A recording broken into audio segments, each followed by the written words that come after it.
అవునన్నా ఎవరు కాదన్నా అది బీజేపీ వల్లనే. మరి అటువంటి బీజేపీ ఎందుకంటే ప్రైమ్ మినిస్టర్ ఎవరండి, ఏ రిజర్వేషన్? సో ఎక్కువ ఏ రిజర్వేషన్ నుంచి బీజేపీ ఎమ్మెల్యే టికెట్స్ ఇచ్చింది? సో ఇవన్నీ కూడా ఆలోచించాలి, ఇవన్నీ కూడా కన్సిడర్ చేయాలి. మరి అటువంటి బీజేపీ పార్టీ తెలంగాణలో కులగణన గురించి ప్రశ్నించలేకపోతుంది ఏందని చెప్పి చాలామంది బాధపడతా ఉన్నారు, నాతో సహా. సో మరి ఏమైంది, బీజేపీకి ఏమైంది? సో దయచేసి సమాధానం చెప్పండి. అండ్ నేను ఇంటర్వ్యూలు అడుగుతుంటే ఎవరు ఇస్తలేరు భయపడుతున్నారు. నేను అడిగి చూస్తా, ఇంటర్వ్యూ అడుగుదామంటే మా బీఆర్ఎస్ వాళ్ళని కూడా పిలుస్తున్నాయి మధ్య, రండన్న ఇంటర్వ్యూ చేద్దామంటే వాళ్ళు వస్తలేరు. ఏం చేయాలి? ఎందుకు అంత భయము? ఉన్నదాన్ని ఆన్సర్ గర్వంగా చెప్పచ్చు కదా. బీఆర్ఎస్ వాళ్ళు మేము చేస్తే వాళ్ళు భయపడతారు, ఇంటర్వ్యూలు రండరా నాయన అంటే వాళ్ళు భయపడతారు. బీజేపీ వాళ్ళు కూడా ఇస్తలేరు, కాంగ్రెస్ వాళ్ళు అసలే ఇస్తలేరు. ఏం చేయమంటారు? ఏమని అంటే ఇంటర్వ్యూ చేస్తాంరా నాయన, ఈ సమస్యలు కమెంట్స్ గురించి అడుగుతామంటే కూడా ఇస్తలేరు. మరి ఎందుకు ఇస్తలేరో అడగాలి, లేకపోతే ఎవరైనా ఇయ్యద్దని చెప్తుర్రా ఏందో, అది కూడా మళ్ళీ ఒక ప్రాబ్లం అయిపోయింది ఇప్పుడు పరిస్థితి. సో డెఫినెట్గా బీజేపీ నుండి ఎవరైనా తీసుకుందాం, మనం లైన్లోకి తీసుకొని ఇంటర్వ్యూ చేద్దాం. ఈ కులగణన మీద వాటి మీద మనము క్వశ్చన్ చేద్దాం డెఫినెట్గా. అండ్ అసలు ఉన్నత కులాలు బలహీన కులాలు అంటూ ఇప్పుడు లేవు. డబ్బు ఈజ్ మెయిన్. అది ఎవరికి తక్కువ ఉంటే వాళ్ళకు ఇవ్వాలి, లేదా ఎవరికి ఏమి ఇవ్వద్దు, ఓన్లీ మెరిట్. ఎస్ అండి అనిపిస్తూ ఉంది.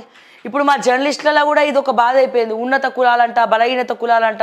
జర్నలిస్టులలో కూడా అసలు జర్నలిజమే కుల మతాలకు అతీతంగా మాట్లాడాలా, కానీ ఇక్కడ కూడా మళ్ళీ ఇదే అంటున్నారు. సో నేనేమంటా, డబ్బున్న కులం ఒకటి, డబ్బు లేని కులం ఒకటి. ఈ రోజున బీసీలో, ఎస్టీలు, ఎస్సీలో కూడా కోటీశ్వర్లు ఉన్నారు, కానీ అంతకంటే ఎక్కువ బలహీనులు ఉన్నారు. బలహీనులు అంటే ఏంటి? డబ్బు లేని వాళ్ళు. అట్లాగే ఓసీలలో కూడా నిరుపేదలు ఉన్నారు, అట్లాగే ఓసీలలో డబ్బున్న వాళ్ళు కూడా మస్తు మంది ఉన్నారు. సో అందుకే నాకు అనిపించేది ఏంటంటే, డబ్బున్న రిజర్వేషన్ ఒకటి చెప్పాలి, డబ్బు లేని రిజర్వేషన్ ఒకటి చెప్పాలి. ఈ రిజర్వేషను డబ్బున్న వాళ్ళకు ఒక రిజర్వేషన్ ఉండాలి, డబ్బు లేని వాళ్ళకు ఒక రిజర్వేషన్ ఉండాలి. ఈ డబ్బు లేని వాళ్ళకు ప్రతి సంక్షేమ పథకం అందాలా, ముఖ్యంగా ఉచిత విద్య, ఉచిత వైద్యం వాళ్ళకి ఖచ్చితంగా అందాలా అనేది ఇదొక పాయింటే. మళ్ళీ దీని గురించి మాట్లాడితే ఏమంటారు తెలుసా, నీకు ఇష్టం లేదు, నువ్వు బడుగు బలహీన వర్గాన్ని తొక్కేస్తావు అంటారు. కానీ ఫస్ట్ బీసీల గురించి మాట్లాడిందే మేము. అందుకే కొద్దిగా ఏమవుతుందంటే, ఇది మళ్ళీ లేపేది కమెంట్స్ పెట్టించేది వేరే వాళ్ళే పెట్టిస్తున్నారు.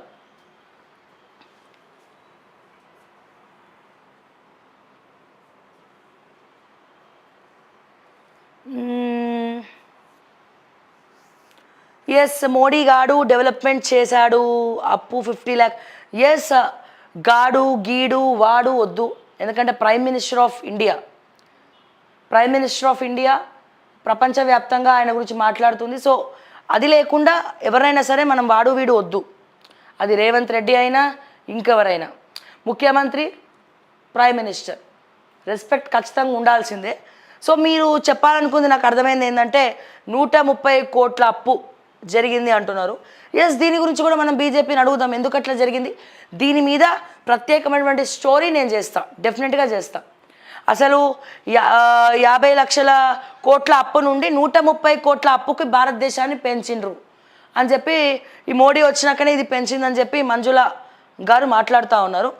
ఎస్, డెఫినెట్గా రిటైర్డ్ వాళ్ళు అడ్వైజర్లు అంట మోడీకి. అచ్చా, ఓకే, రిటైర్డ్ వాళ్ళు అడ్వైజర్లు అని చెప్తున్నారు. ఎస్, డెఫినెట్గా దీని గురించి మనం ఒక ప్రత్యేకమైనటువంటి స్టోరీ చేద్దాం దీని గురించి కూడా. నెక్స్ట్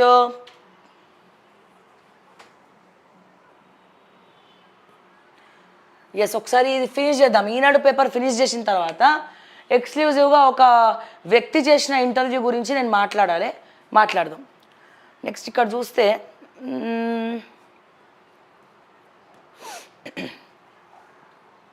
పుట్టుకతో అంధులకు కంటి చూపు, అరుదైన ప్రయోగానికి సిద్ధమైన న్యూరోలింక్.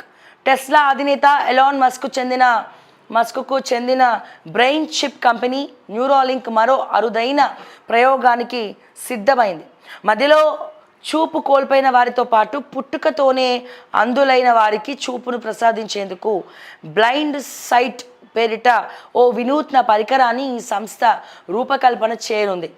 ఇందుకోసం అవసరమయ్యే ప్రయోగాత్మక పరికరం అమెరికా కోసం US food and drug administration FDA అనుమతిని పొందినట్లు న్యూరాలింక్ వెల్లడించింది. న్యూరాలింక్ రూపొందించబోయే పరికరం అందులకు ఎంతో ఉపయోగకరంగా ఉంటుంది. అంటే ఇప్పుడు ఈ పరికరం సో ఏదైతే ఆ పరికరం కళ్ళకి పెట్టుకుంటామో సో వాళ్ళకి మొత్తం కూడా కలర్ఫుల్గా కనబడుతుంది. అంటే మనకి ఎట్లయితే కనబడుతుందో వాళ్ళకు కూడా అట్లనే కనబడుతుంది. ఇది చాలా అతిపెద్ద సమస్య, చాలామంది ఇబ్బంది పడుతూ ఉన్నారు. ఖచ్చితంగా బ్లైండ్ స్కూల్స్ అంటే కళ్ళు లేని వాళ్ళకి చాలా ఉపయోగపడుతుంది, చాలా మంచి డెసిషన్. సో మనము ఏదైనా కనిపెట్టినప్పుడు అది మంచి కోసం అయితే బాగుంటుంది, కానీ దాని చెడు కోసం అయితే ఇక అది ఏ రకంగానే డ్యామేజ్ అవుతుంది, అది వేరే విషయం.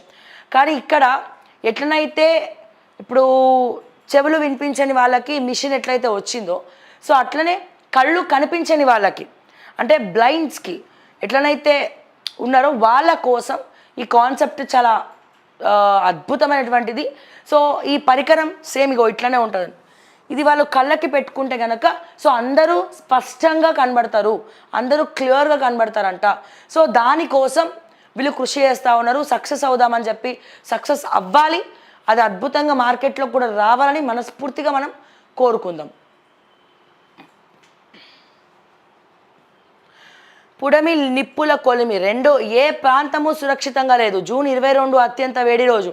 జూన్ ఆగస్టుపై క్లైమేట్ సెంట్రల్ నివేదిక అనట.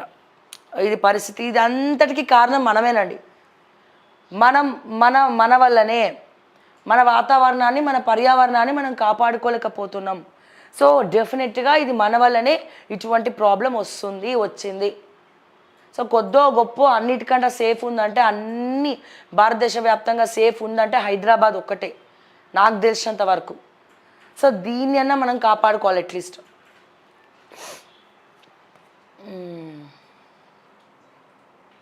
నెక్స్ట్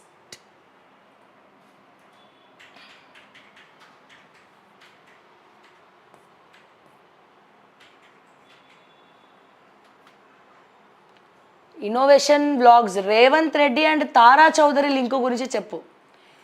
ఈ లింకుల గురించి వీటి గురించి ఎందుకండి? ఆల్రెడీ తారా చౌదరి మొన్న ఏదో హైకోర్టులో ఏదో కోర్టు నోటీస్లో సో రేవంత్ రెడ్డి గురించి కూడా ప్రస్తావన వచ్చింది. సో రేవంత్ రెడ్డి తారా చౌదరి చాలా క్లోజ్ అని చెప్పి సో రకరకాల వార్తలు వస్తున్నాయి. అది అంతకుముందు కూడా బహిరంగ సత్యం చాలా ఇంటర్వ్యూస్లో ఇండైరెక్ట్గా తారా చౌదరి గారు కూడా చెప్పడం జరిగింది. కాకపోతే అది వాళ్ళ వ్యక్తిగత విషయం, అది రేవంత్ రెడ్డి గారి వ్యక్తిగత విషయం. సో ఆ వ్యక్తిగత విషయం గురించి మనం మాట్లాడమంటే ఏం మాట్లాడతాం? సో డెఫినెట్గా సో ఇది చాలామంది కరెక్టే అంటున్నారు. ఇది రేవంత్ రెడ్డి అండ్ తారా చౌదరి రెడ్డి లింక్ గురించి చెప్పు. ఎస్, బరాబర్ ఆ లింక్ కూడా కనుక్కొని చెప్తా. అది ఎందుకు మీరు అంటున్నారు అనేది నేను ఇప్పుడు చెప్తా. ఎందుకు నువ్వు ఇట్లా కమెంట్ పెట్టినావు అనేది నేను చెప్పాలనా? బరాబర్ చెప్తా. ఎందుకంటే శ్రావ్య నీ దగ్గర కేటీఆర్వి రకుల్వి ప్రూఫ్స్ ఉన్నాయా? నెక్స్ట్ అక్కడికే వస్తున్నా నేను. నా దగ్గర ప్రూఫ్స్ ఉన్నాయి, చూపిస్తా. కానీ తర్వాత అది ఎవరికి ప్రాబ్లం అవుతుంది? మీ కేటీఆర్కే ప్రాబ్లం అవుతుంది. అర్థమైందా? సో రకుల్ ప్రీత్ సింగ్ ఇచ్చినటువంటి ఇంటర్వ్యూ గురించి నేను ఈ రోజున మాట్లాడబోతున్నా. డెఫినెట్గా మాట్లాడతా దాని గురించి. అండ్ అట్లాగే రేవంత్ రెడ్డికి తారా చౌదరికి లేదా అంటే వాళ్ళకు కూడా ఉంది బరాబర్. మొన్న కోర్టులో ఒక చర్చనీయాంశమైంది ఇది. సో కోర్టులో ఒక కేసు వాదిస్తూ సో తారా చౌదరికి సంబంధించినటువంటి ఒక కేసు వాదిస్తూ ఆ కేసులో కోర్టులోనే రేవంత్ రెడ్డి పేరు బయటికి వచ్చింది. ఇది అందరికీ తెలిసినటువంటి విషయం. ఓకే, తప్పు ఎవరు చేసినా అది తప్పే. బరాబర్ దానికి కూడా చెప్పమంటే దానికి కూడా చెప్తా. సో నువ్వు అట్లా ఈక్వల్గా చూస్తున్నావేమో. కేటీఆర్ గురించి చెప్పినప్పుడు రేవంత్ రెడ్డి గురించి చెప్పాలి కదా, బరాబర్ చెప్తామనే అంటున్నా నేను కూడా. సో అదేందనేది పెడదాం. ఒకసారి ఒక పత్రికకు ఇప్పుడు ఎట్లాగో టాపిక్ వచ్చింది కాబట్టి ఒక పత్రికకు రీసెంట్గా ఒక సినిమాకి సంబంధించినటువంటి ఒక పత్రికకు రకుల్ ప్రీత్ గారు ఇంటర్వ్యూ ఇవ్వడం జరిగింది. ఆ ఇంటర్వ్యూ గురించి ఇప్పుడు చర్చనీయాంశమైంది. సో ఆ ఇంటర్వ్యూ ఏంటి, అది అసలు రకుల్ ప్రీత్ దాంట్లో ఏం చెప్పింది అనేది కూడా క్లియర్గా తెలుసుకుందాం. అది ఎందుకు యాక్చువల్గా ఎందుకు ఈ విషయం బయటికి వచ్చింది, మళ్ళీ ప్రస్తావనలోకి వచ్చిందంటే, ఏ రకంగానైతే జానీ మాస్టర్ తన పవర్ని అడ్డు పెట్టుకొని తన దగ్గర ఉన్నటువంటి అసిస్టెంట్ కొరియోగ్రాఫర్ని ఏ రకంగానైతే మానసికంగా అంటే బ్లాక్మెయిల్ చేసి నువ్వు ఇట్లా చేస్తేనే నాకు సహకరిస్తేనే అని చెప్పి బలవంతంగా తనని చేయడం, దానికి జానీ మాస్టర్ వైఫ్ కూడా ఓకే అనడం, సహకరించడం, తనే ఇవన్నీ చేయడం అనేది కొన్ని నిజాలు తెలుస్తూ ఉంటే చాలామంది పెడతా ఉన్నారు. ఏమని 5 years నుంచి నువ్వు ఏం చేసినావు, 5 ఏళ్ల నుంచి ఏం చేసినావు, అప్పుడే బయటికి రావాలంటే తనకి ధైర్యం లేకపోయి ఉండొచ్చు, లేకపోతే వివిధ కారణాలు అయి ఉండొచ్చు. సో బలవంతంగా ఇట్లా చేయడం అనేది అది కరెక్ట్ కాదు. ఏ రకంగా ఈ విషయం ఇప్పుడు బయటికి ఎందుకు వచ్చింది అంటే, జానీ మాస్టర్ ఏ రకంగానైతే తన పవర్ను ఉపయోగించి అసిస్టెంట్ డైరెక్టర్ జీవితాన్ని నాశనం చేసిండో, అదే రకంగా కేటీఆర్ తన పవర్ ఉపయోగించి నన్ను మానసికంగా హింసించాడని స్వయంగా నేను చెప్పట్లేదండి. ఒక పత్రికకు రకుల్ ప్రీత్ సింగ్ గారు ఇంటర్వ్యూ ఇచ్చారు. ఆ ఇంటర్వ్యూలో ఏం చెప్పారనేది ఇప్పుడు మనం మాట్లాడుకుందాం. సో అందరికీ తొందర ఉన్నట్టుంది, సో ముందుగానే అందరూ దాని గురించి చెప్తా ఉన్నారు. ఎస్, ఇక్కడ చూడండి. నా జీవితం అతని వల్లే నాశనమైంది. ఈ రకుల్ ప్రీత్ ఏ పత్రిక అనేది కూడా నేను చెప్తా. ఎస్, ఫిలిం మ్యాగజైన్ అనే ఒక పత్రికకు రకుల్ ప్రీత్ సింగ్ గారు ఇంటర్వ్యూ ఇవ్వడం జరిగింది.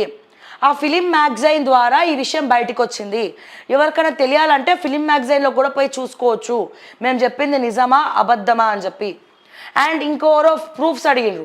ఆ ప్రూఫ్స్ తీసుకొస్తే ఎవరికి ప్రాబ్లం అవుతుంది? చూపించమంటే నేను అవి కూడా చూపిస్తా, బరాబర్ చూపిస్తా. మనకు భయం ఎందుకు? చూపించమని మీరు కోరుకుంటే డెఫినెట్గా చూపిస్తాను నేను. కానీ అది కరెక్ట్ కాదు, ఎందుకంటే దీనివల్ల రకుల్ ప్రీత్ సింగ్ కూడా డ్యామేజ్ జరుగుతుంది. ఎందుకంటే తను ఇప్పుడు ఆల్రెడీ మ్యారేజ్ అయింది, తను ఫ్యామిలీ లైఫ్ అద్భుతంగా ముందరికి ఉంది. సో ఒక మ్యారేజ్ అయింది కాబట్టి ఆ మహిళ గురించి మనం ఆ విజువల్స్ కానీ ఆ ఫొటోస్ కానీ బయట పెట్టిన ప్రమాదమే.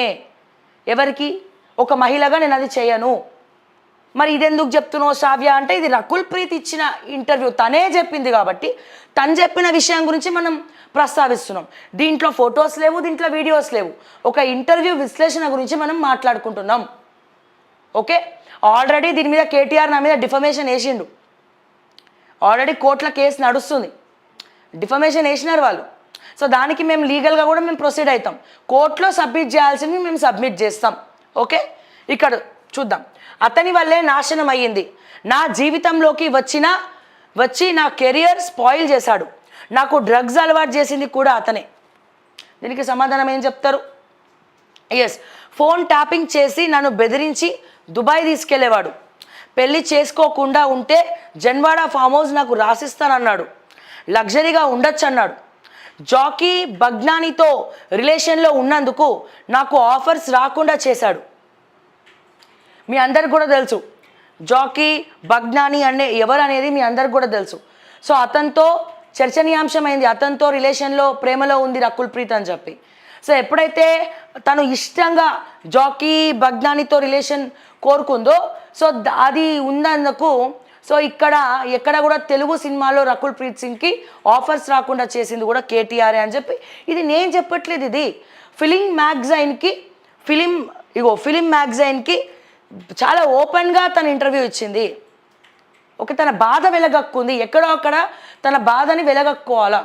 సో ఒక మహిళను ఏ రకంగా క్షోభపెట్టి బ్లాక్మెయిల్ చేసి వాడుకుంటారనేది ఇక్కడ నేను చెప్తా ఉన్నా. మానసికంగా ఏ రకంగా మహిళను చంపేస్తారనేది నేను ఇక్కడ మీకు చెప్తా ఉన్నా. ఇదే జానీ మాస్టర్ విషయంలో కూడా ఇదే జరిగింది. సో రకరకాల మానసికంగా అమ్మాయిని బ్లాక్మెయిల్ చేసి చాలామంది ఈరోజు చెప్తున్నారు 5 ఏళ్ల నుంచి నువ్వు ఎందుకు బయటికి రాలే. అరే ఇట్లా మాట్లాడతారు కాబట్టి ఒక ఆడది బయటికి వచ్చి ఇట్లా జరిగిందని చెప్పుకోవడానికి భయపడుతుంది, సొసైటీ గురించే భయపడుతుంది. మళ్ళీ విపరీతంగా అట్లనే పాప మా అమ్మాయి ఎవరు, తన పేరేంటి ఏదో ఉంది కదా, ప్రేమ వివాహం తండ్రి చంపేసింది భర్తని, ప్రణీత్ పేరు గుర్తు రావట్లే. ఎస్, ప్రణీత తన యూట్యూబ్ ఛానల్ పెట్టుకొని వ్లాగ్ చేసుకొని కొడుకుని చూసుకుంటుంది, అన్నీ చేసుకుంటుంది. సో డ్రెస్సింగ్ గురించి ట్రోల్ చేస్తూ ఉన్నారు. భర్త చనిపోతే నువ్వు ఆ డ్రెస్ వేసుకుంటావు, నువ్వు ఈ డ్రెస్ వేసుకుంటావు అని. అరే నువ్వు ఇస్తలేవు, ₹1 ఇవ్వలేవు. భర్త చనిపోతే ఒక మహిళకు నువ్వు ₹1 ఇచ్చి పోషించవు. పైగా భర్త లేకపోతే, భర్త చనిపోయినా, భర్త లేకపోయినా ఆ మహిళను విడ్డూరంగా చూసే కళ్ళు మొగోళ్ళ కళ్ళు. చాలామంది, అందరినీ నేను అంటలేను ఇక్కడ, చాలామంది చెప్తా ఉన్నా. ఒంటరి మహిళకు ఉన్నటువంటి కష్టాల గురించి నేను మాట్లాడుతూ ఉన్నా ఈ రోజున. ఓకే, నువ్వు ఆమెకు ఒక ఫుడ్ పెట్టవు, నువ్వు ఒక డబ్బులు ఇవ్వవు, కానీ మాట మాత్రం నరం లేని నాలుక ఎన్నైనా మాట్లాడుతుంది. అదే బట్టలు తనిష్టం రా భయ్, అది